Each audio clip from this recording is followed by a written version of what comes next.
just get to know people and see what it is they're interested in first. So it seems like it's a general recycling conversation. For us in our real circularity work, Favor, let me bring your phone. We've really been focused on something beyond recycling, which is I'll called circularity. Has everyone kind of heard the word circularity before?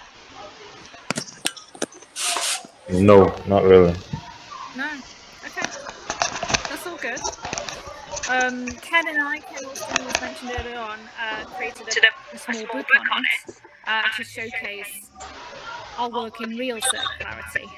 But the idea of circularity is going beyond recycling. So recycling is usually a degenerative path. It goes into something less and less and less and less and less until it eventually goes into the linear path eventually. So our work is about helping businesses to be able to continue that circle over and over again, whether that's into the same item or into a different industry or working with other industries. But essentially that's what we do with our product-based work. But it ends up being very much about the business structure itself and how we can help those businesses to become both circular and stay above water in terms of their economics situation. Because when you bring circularity into the there's light, what? We're dealing with extending the use span of that item. Because I need to jot. And they won't be able to operate on their usual situation where they're making things, placing it out into the world, and then it's going out into the bin or into this degenerative path of recycling. So circularity for us is a space beyond recycling for the product, but also a whole systems aspect. And I can go through one of our documents potentially, which might help. Hang a second. I don't know whether I can share my screen or not. No idea. But that might work.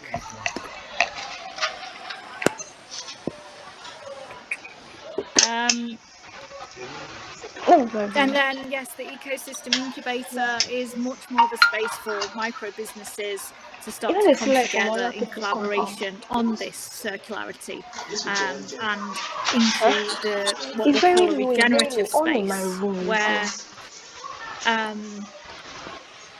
we're creating business that is almost like a forest, and that business has a pathway and continues into that future, but also nurtures other businesses. Maybe just go into our real circularity forum. That's probably the easiest thing to do today. Seeing as we're into recycling. It's light. It's the light. Second. It's very low.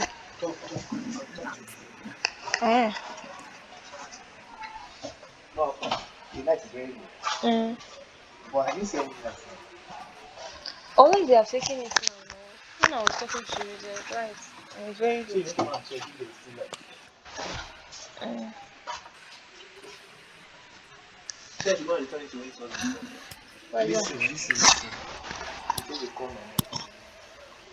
Okay, let's see if I can share my screen in this. Check if I'm not used to Teams at all, and hopefully it works, because this the other day was actually cutting out on me every 10 minutes.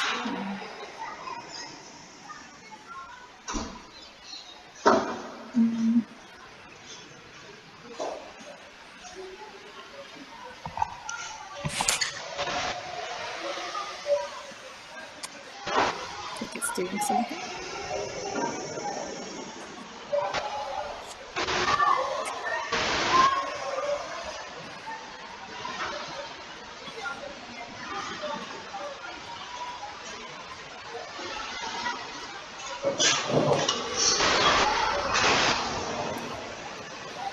Okay. Oh, it's okay. I don't seem to be able to share my screen. Not really very good at the Google Meet. So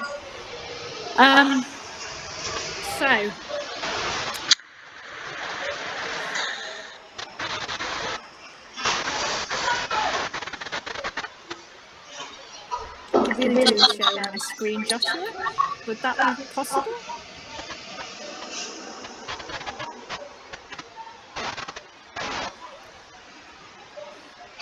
Oh, I've got to grant permissions and stuff in my thing.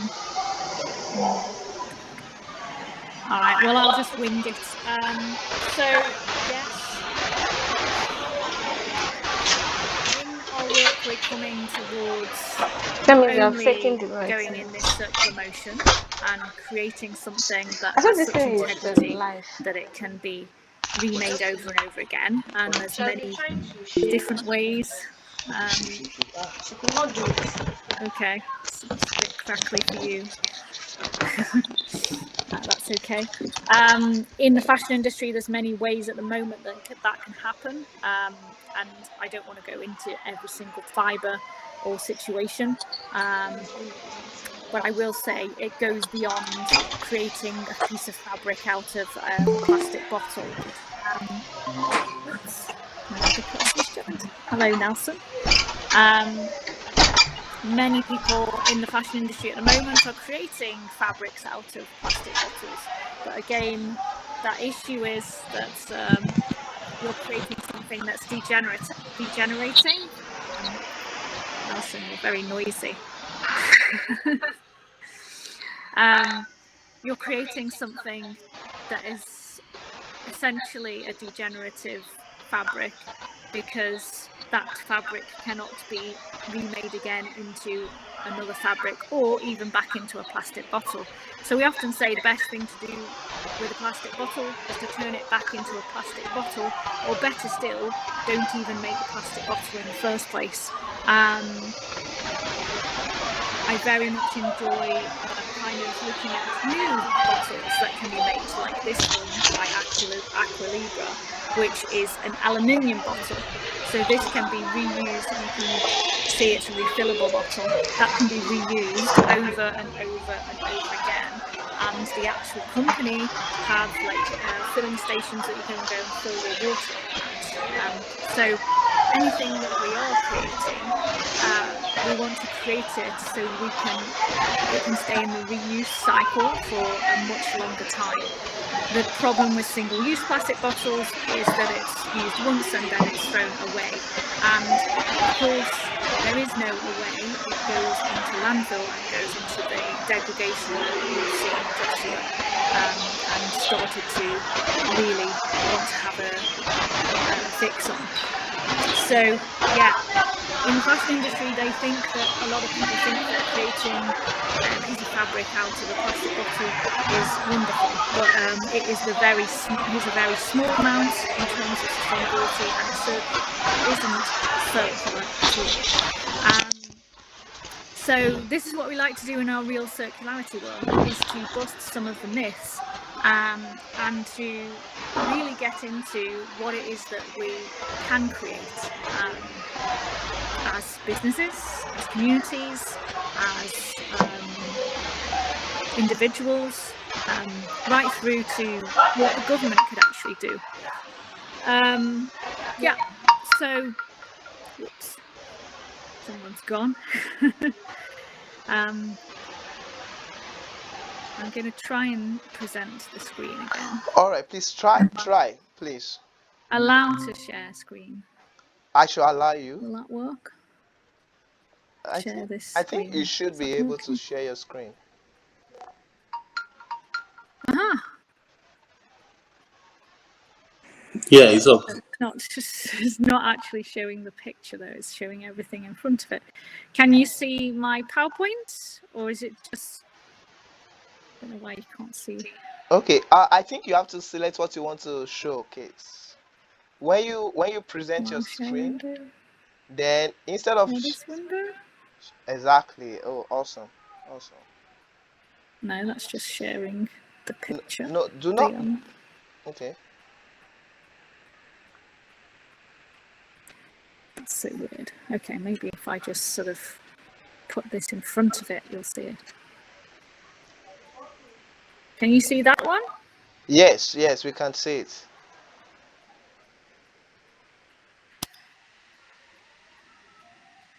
Yes, you can see that one. Okay, good. So we like to work on what we call a whole systems perspective. And that's, we're looking at our businesses, and our thinking is not siloed between departments and topics. So for instance, you guys are really interested in recycling, but we have to think about how that recycling reacts with water, how it reacts with CO2, how it works with our social systems, and then where it is in its locality. So we see that as being able to be zooming out into the larger landscape and see how what you're doing is encompassing not only that one business, but also the inter-industry aspect and the interconnected aspects of the operations that you're doing. So we often say it's like kind of zooming out like a movie and seeing the entirety of what your operation, even in the micro aspect of recycling or whatever it is you're doing, is going to have a knock-on effect. So being both a specialist and being able to zoom into your specialism of, say, recycling, and then to zoom out and be a generalist at the very same time. So sometimes that can be an issue when you're recycling something that's not been made for the next use of the recycling. So there can be toxins in that. You could be then putting it back into the system with those toxins.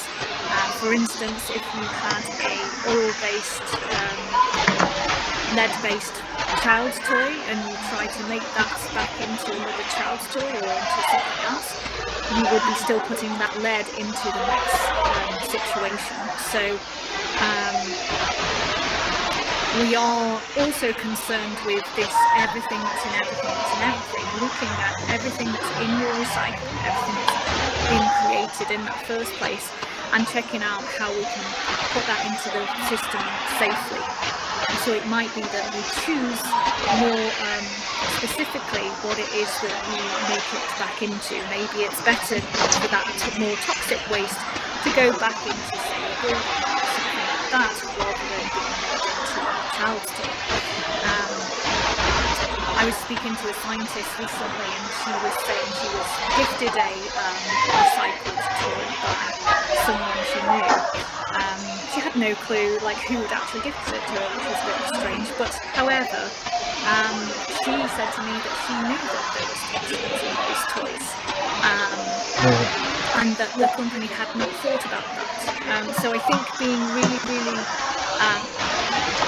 really checking out what is in everything that you're creating with is an important part.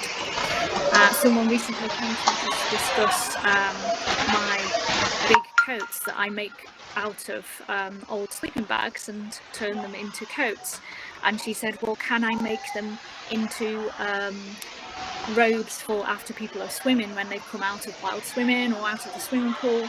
And I said, I don't think that I'd want to try that until we knew what was actually in these things. It's okay to use it as a piece of outerwear where it's not actually touching your skin, but when it's touching your skin, the polyester possibly has azo dyes or other dyes that are not going to help someone's skin, for instance. Anyway, we'll go on forever about that. Today, where I like to get real, these concepts are big, that we can hold on to in thought and application and throughout this workshop and beyond. Yet knowing that we'll take way more than one business or one industry to actually realise it. And that's why we do a lot of what we do, how we link people together, because we know that it's beyond us. So we're going to look at a few bits here in this time. We're going to have an introduction to real circularity and show you some top myths of sustainability and circularity. And that's possibly where we'll get to. We'll see how we get on, because we are a bit late already. And what you can do in your business or life, and how you might create your roadmap to this. If there's any questions, you can ask any questions. So at first we want to define our roadmap for our businesses or our ideas. If you are having a seed idea with your recycling or with your future. Firstly, we need to know where you are. We need to decide on a destination, choose a route or direction of travel, and decide on a budget. Select your mode of transport, your pace, your speed of travel, and then start your journey. And check your progress and course correct if you need to. We want to navigate how we are going to approach circularity and add that into your thought processes. I'll skip that one. Ken and I really focus on language a lot of the time. If we look at the word economy or economists and ecology, the original meaning of economics was an actual housekeeping rather than what it means today, which is kind of just about money.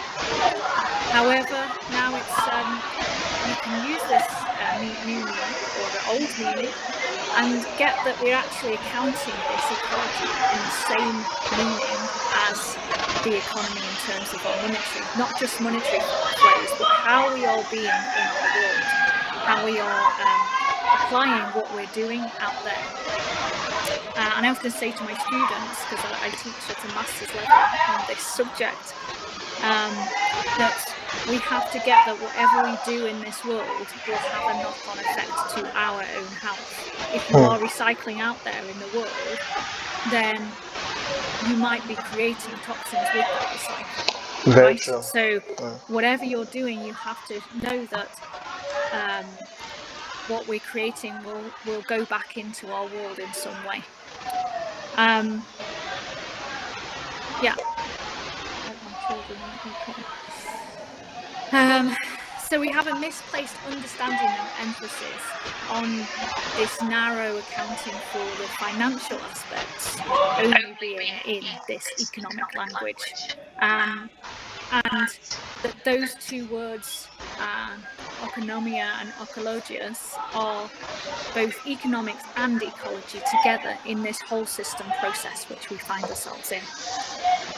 And Ken Olsen always says the first thing to change is our attitudes, and then behaviour change can follow. So if more people start to be like you and say, well, actually, I want to go towards this, I'm interested in this. I think some of you come together just being curious, and we love that curiosity. That's where I started.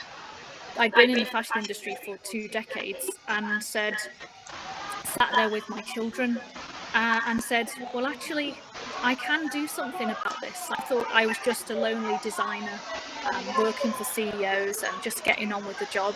I was waiting for the CEO to tell me, yes, this is an important thing, let's go towards it. But they never did, and they still aren't doing now. Even to this day, most of them that I used to work with are not actually chasing this new form of the future. So, yes, change your behaviour, and this change can follow. I started and I became a vegan straight away because I thought, well, that's the first thing that I can personally do is reduce my sort of leaning on animal agriculture, which is one of the largest forms of methane gas, water pollution, and food being used to create these big animals. Now, I'm not against eating meat, but if the meat itself is created in a regenerative way, I'm happy to consume that. The problem is, it is not. It is created in big industrial states and that for me is not helping the world. So I was vegan straight away, and then I started putting everything that I found, everything that I was curious about, like you're curious today, into my work and my practice as a designer, as a design manager, and then into the consultancy, and then eventually into the ecosystem, and now real circularity. So is what you're doing in your life and business in congruence with these values? Most people can't say that, right? So we like to have people sign on. Now in Japan, we like to also say the Japanese at the World Cup actually started to clean up. So they have an actual thought process around being responsible for their waste. Even though that waste is not able to be circular at the moment, they at least have a national kind of thought process around this. And I can play that video actually.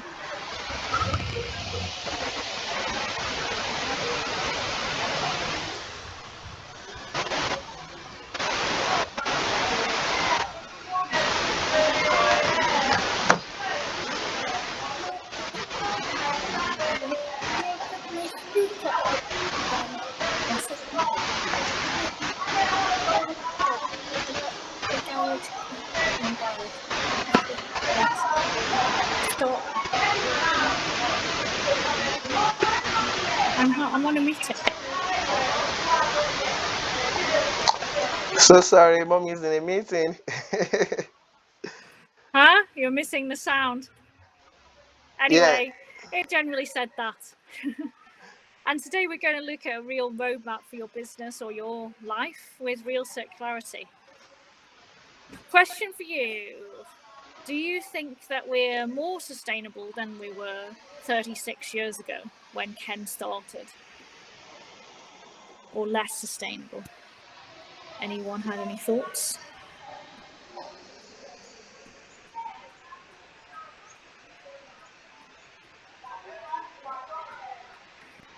Maybe not. Well, all right. I feel 36 years ago is the way of life 36 years ago. It's quite more sustainable than the way we live now, in the sense that you see most of our production this period, we have a lot of plastics, which was not really in place about 36 years ago. Majority of what we have 36 years ago are quite natural, talking about fashion, we discovered that the way they get their cotton is quite more sustainable than where we now have fast fashion, where a lot of companies are trying to produce mass produce, and the demand is higher than the supply. So I believe that in this time we are not as sustainable as we used to be. Yeah, that's a good answer actually. Thank you so much. Yeah, because a lot of people sort of think that we might be more sustainable than we were because we're doing all of these things, right? We're trying to mitigate all of this. Sorry, my son's here as well. It's fine. Hello. It is Sunday. And we've been put in place all of these amazing strategies and things like that. However, yes, what you did say, you said just then, was actually we've created more stuff more rapidly than we have mitigated. So we're creating more waste, more CO2, more pollution with water, more degradation of the earth for these goods that come in from the raw source. So 100% we are less sustainable than we were 36 years ago. So our first sort of thing is what we are meaning by sustainability. And this book, if you didn't know about it, and most sustainability consultants don't know what this book is. They've not seen it before. You might have heard of Cradle to Cradle, which is by the guys that Ken Austin worked with many years ago. But this book, if you are able to get hold of it, it's quite dense and quite a boring one, but actually it talks about sustainability and circularity in now he's being my advertisement. Thank you, Ryan. Not that book.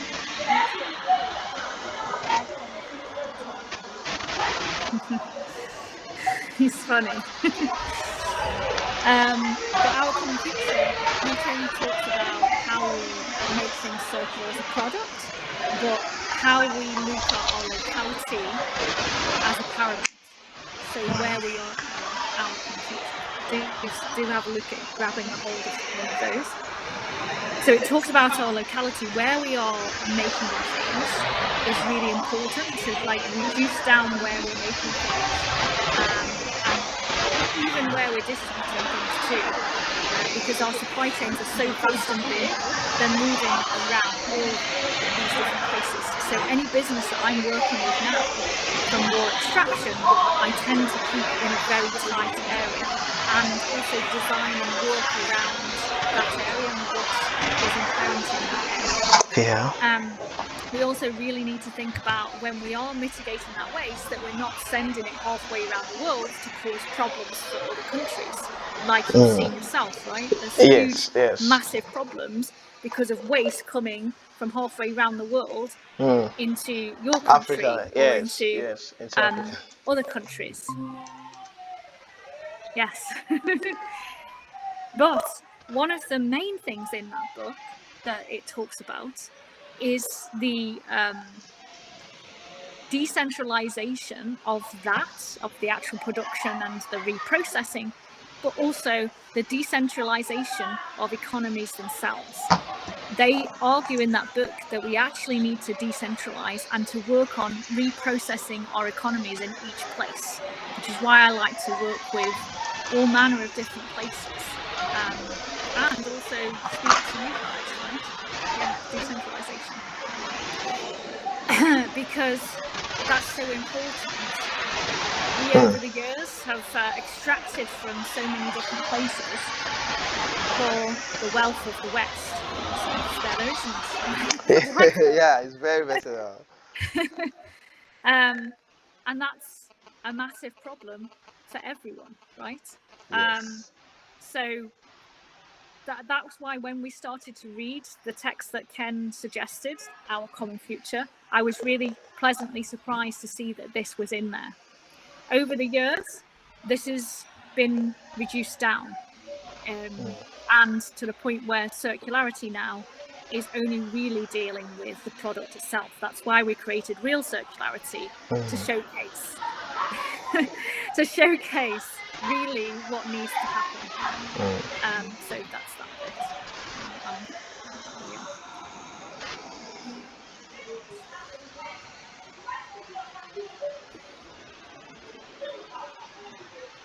Go to the next one.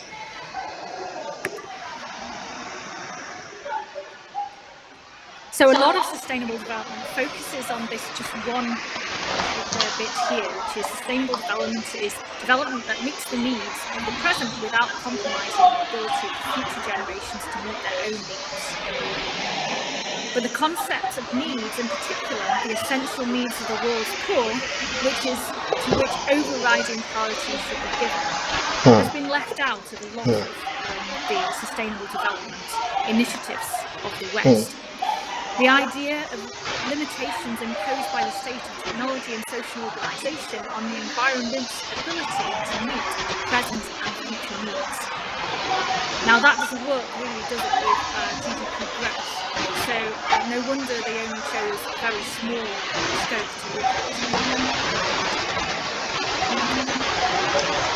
So, why have we failed for 36 years? This linear take, make and waste business model cannot be bent into a circle to achieve sustainability. Our current product designs are incapable of meeting the requirements for sustainably circular production, use and reuse, or what we call real circularity. So what we've been doing is creating stuff that actually isn't able to be sent back into a circular process. Even if we created it from an organic source, even if we created it as it might go into a recycling stream, recycling is not enough. We have to look for how we can create this circular issue. So, another question for you. Can we be more sustainable by doing more with less?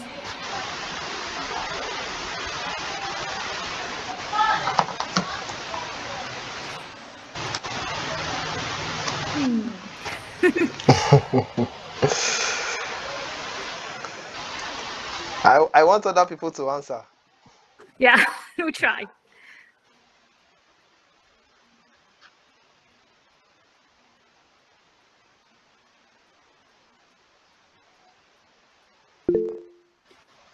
I don't know. Someone maybe. We think so. Okay, we think so. Maybe. Let's see. Oops. Not used to this. But I'm glad the Google thing is working, because really it's cutting everything. Well, I okay. Okay. So I want to say something, You say something. All right. I believe that one of the challenges we're facing at this time is mass production. Max production. The reason being that for there was a particular the last time we meet with Shola, he made mention of something on Instagram Live. He said this concept of making and reproducing, because you have a ceremony, you want to wear a cloth, and you talked about as at the time you talked about this borrow, you can borrow wedding gown and return it when you're done. I believe that if we make less, we will be more sustainable, in the sense that if I have 10 clothes, or let's say 5 in my wardrobe, I'm okay till, let's say, for about 2 3 years, and before I can say, okay, this is bad, I can recycle this, or I can reuse this, or I can or upcycle it, in the sense. I believe that if we will stop accumulating more fashion, or if we stop accumulating more products, and we use less, like the bottle, the water can you showed in the video Yep. now. I believe that with less we can actually do more. Cool. I think so too. Well, let's see what Ken thinks. This is the question. It's helpful, but on its own, this strategy is insufficient when we factor in continuous growth. Producing more with less is the industry strategy defined in our common future, 100%. But over 36 years of trying, we showed it's impossible to achieve sustainability while staying in the linear business model based on perpetual sales growth. So, what you were saying, Joshua, about reuse is the next stage, right? But most companies are still trying to apply that growth even to circularity, even to a reuse strategy. They're still trying to sell just as much stuff as they sold before. So any kind of thing that they're applying to it ends up being so tiny that it's not enough in comparison to their continual growth that they've got going on. So this will be large companies, but it also will be the plethora of medium-sized companies who are creating stuff just for creating stuff's sake. So a lot of the work that I do as well is to help businesses to not only just focus on their products, but also focus on other avenue streams of revenue that they can put into their business, say education, or maybe sort of events or something like that around whatever it is. So I was working with a hemp company, and they grow hemp in the field in the UK, and it's a very decentralised new business, or new old business, because this was around like before the Industrial Revolution. But their business couldn't work generally on just selling fabrication, because fabrication would be higher, and they wouldn't be able to make as much of it. There's only a very small window of time in which that they can grow hemp in the UK, which is about 2 months, and then they had to try and sort of work on that. So we created a festival that helped them to be able to create money for that first iteration of their fabrics, but then could go on, and next year when they grow the hemp again, they will have a festival. So we actually had people pay to turn up to harvest the hemp. Wow. Yeah, That so is that was the cool thing, amazing. right? Yeah, So very cool. instead of like actually having to pay people to do the hemp, it's almost become like a pastime for people to learn about this new process, or new old process, right? Yeah. Anyway, that's that bit. Let's get rid of that.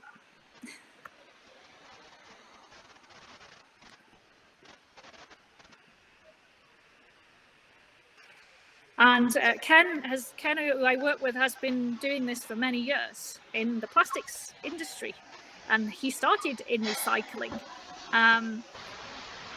Wow.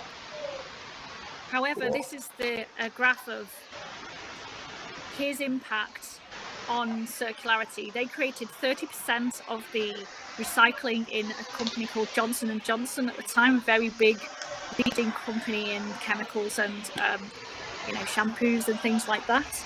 And they made 30% of their plastics circular, even in 1995. But as they went along the years, because that percentage of the circularity never went up, but the company's growth went up. By year 7, what they'd actually done back then had been completely locked out. It had just gone, right? Like you couldn't actually get any more progress. So you have to make sure that whatever you do in circularity is also going to growth, or that growth comes in line with your circular processes. So, another question for you: is the circular economy the solution to unsustainability?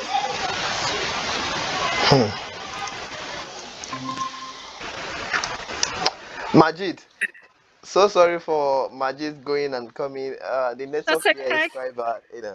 But I would No, love, it's okay. I would love him to answer this question. However, since he's not around, Emmanuel, can you try?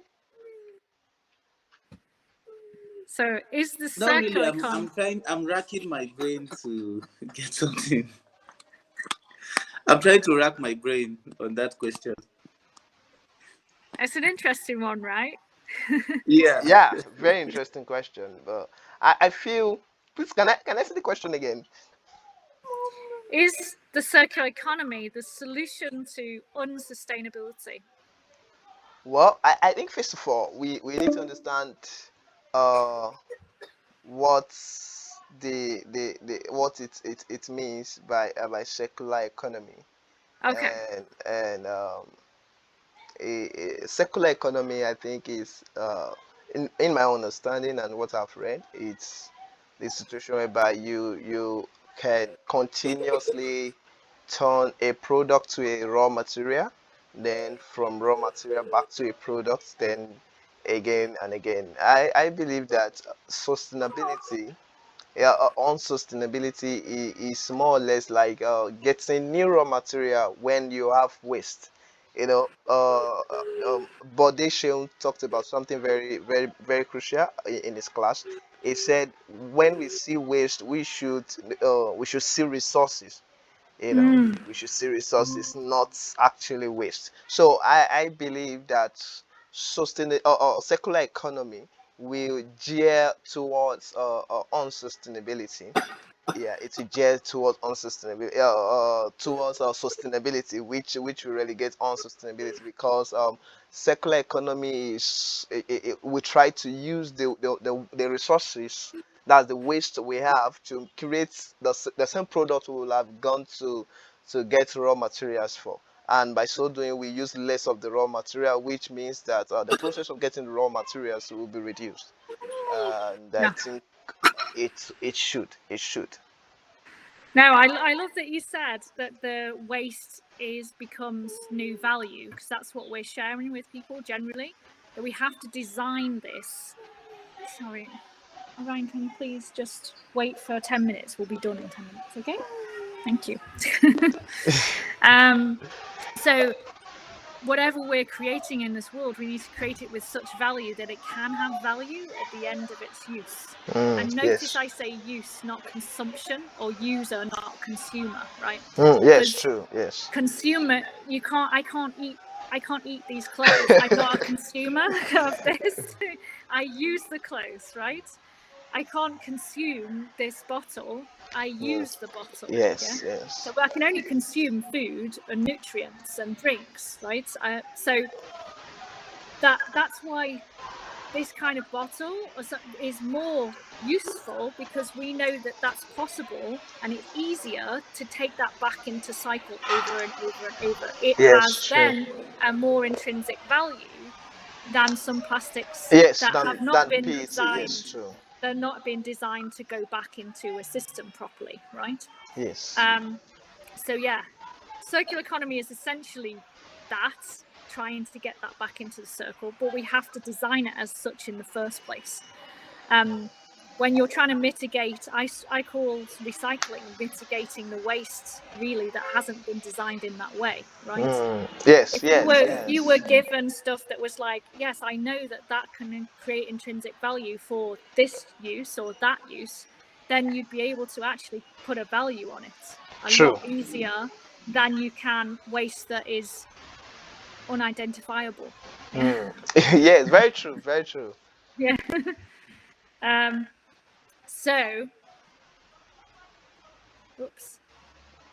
So Myth 3, the circular economy is the solution. It has to be real circularity. It has to also be sustainably circular. The circular economy itself is just a concept.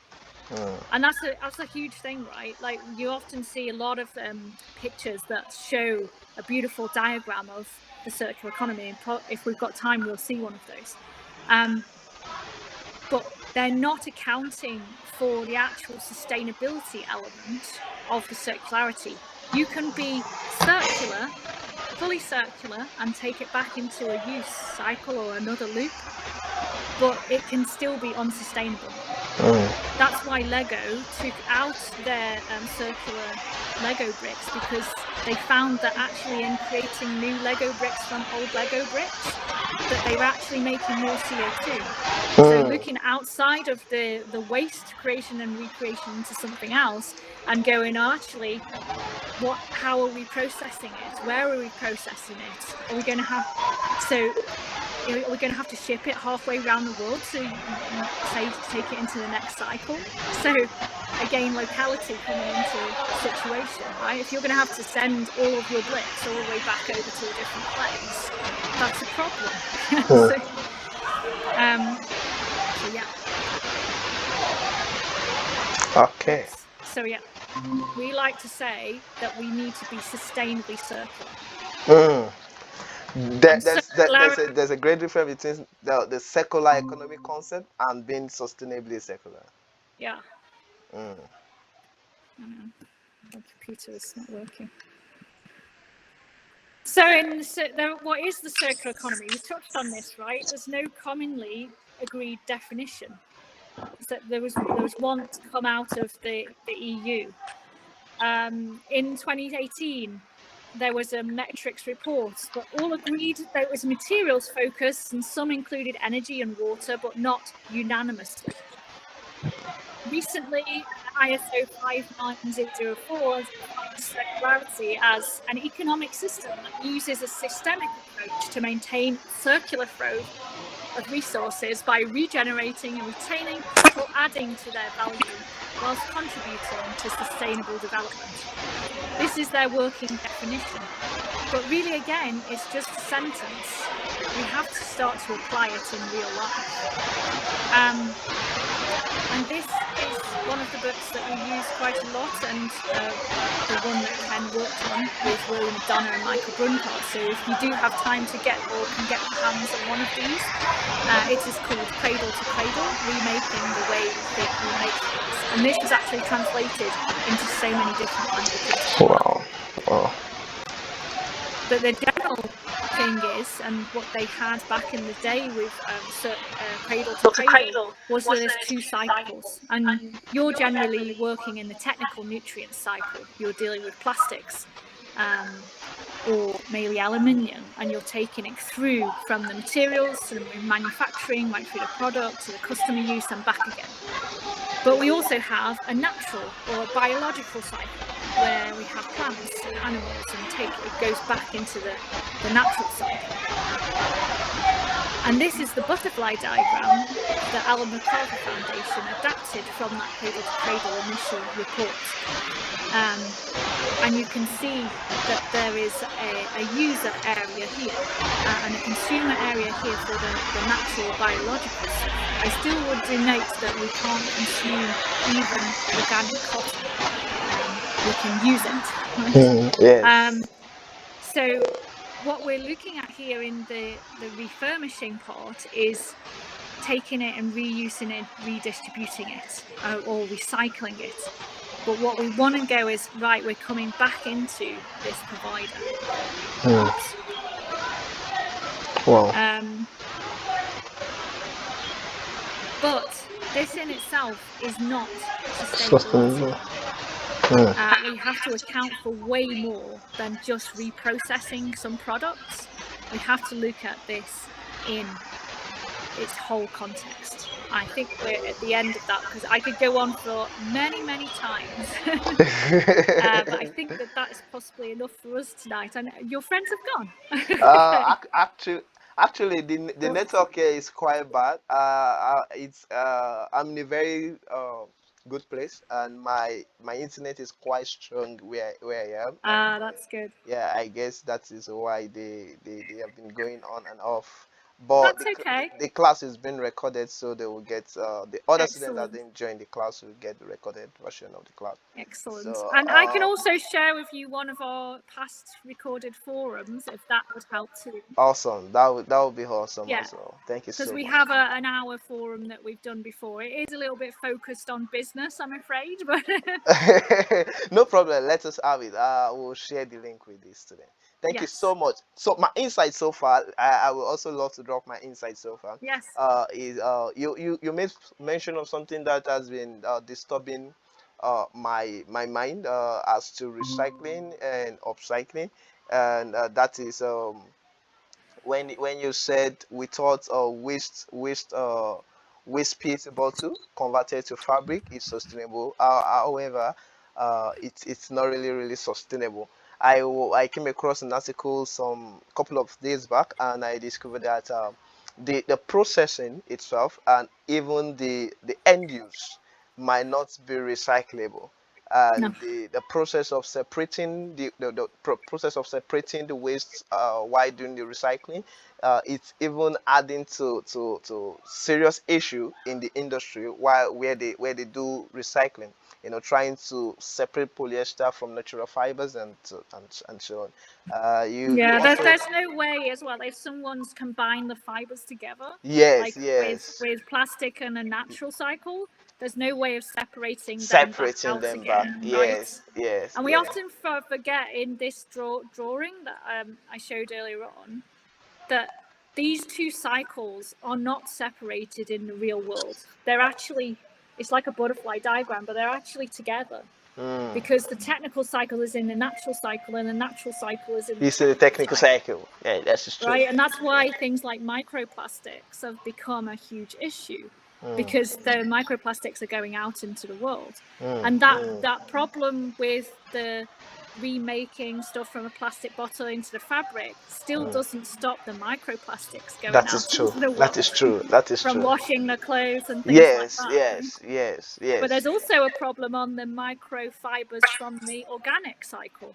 So there's an organic cycle obviously with organic cotton and things like that. But if you coat that cotton in a toxic dye, then those microfibers of organic coated with the toxic dye are just as bad as microplastics. Yeah, yeah, that is true. That is true. It's And mental. one thing I believe the design process should the people doing the design process should take note is they should have this mindset of the natural fiber and the chemical they are using to Yeah, preserve and to make them last longer. I think they should actually look into it to ensure that it is still sustainable by probably using natural dyes and the likes. So yeah. Emmanuel, we're talking about your insights so far. So what's your insights so far in the class about the class? Okay. Yeah, thank you. There's one thing she said that I picked interest in. That is, the guy producing should have in mind he should produce something that can be reused. Now, what I want to ask is, all right, yeah, this is good, but they have produced a lot of things that cannot be used properly. Now, the question is, how can this be destroyed? Mitigate, How can mitigated. Yeah, how can waste be destroyed the right way? And then, secondly, what I understand is your waste can be my resources. So yeah. calling an item waste now, I have this mindset now that truly there's no waste. If your waste can be my resources, then there's no waste. Every waste is a resources.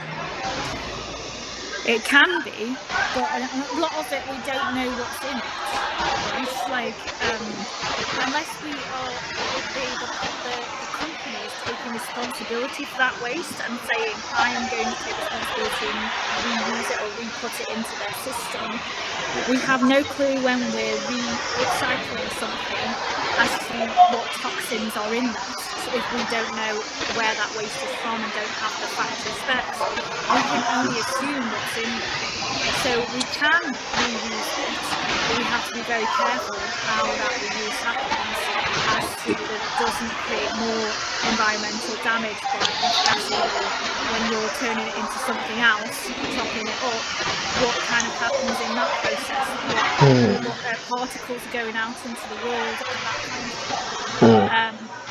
So it's a really difficult one to deal with the actual waste that we've got. There's a company called Infinited Fibers in the fashion space, and a few others who are in what we call cellulosics, who are taking post-consumer waste or post-user waste. I don't still like don't use the word consumer positive, but and they are So sorry, the call will be ending oh in no, about they're turning And it it's 15 getting into seconds. interesting now. cellulosics. So sorry about that. So But I sorry can about send you that. some links of those. My worry about that kind of thing is, again, what happens to that pulp, because it's going through a chemical process, and Whoa. there's going to Oh my.